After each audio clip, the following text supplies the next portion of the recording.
Gözlerine bakarak aşık olmuşam, səsinə gülüşünə heyran qalmışam. Gözəlim, mən səni sevəndən bəri dəli olmuşam.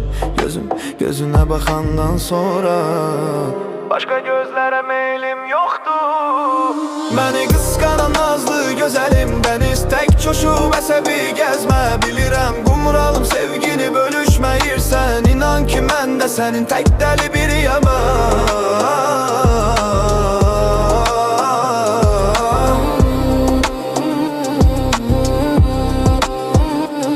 Dənizin dalğası, Bakının küləyi belə.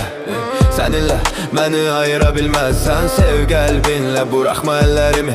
Söz verirəm sevdiyim, mən sənin arxandayam ölənə kimi.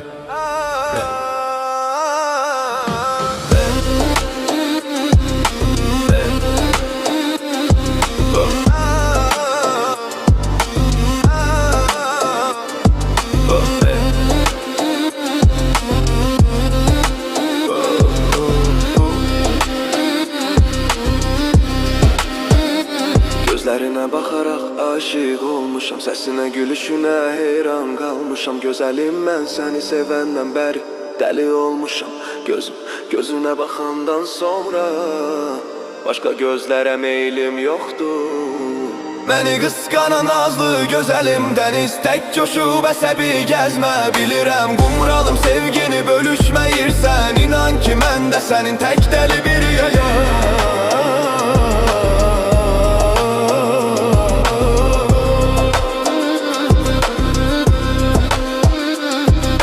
Dəniz, dalğası, Bakının küləyi belə. Səninlə məni ayıra bilməzsən. Sev qəlbinlə, buraxma əllərimi. Söz verirəm sevdiyim, mən sənin arxandayam ölənə kimi.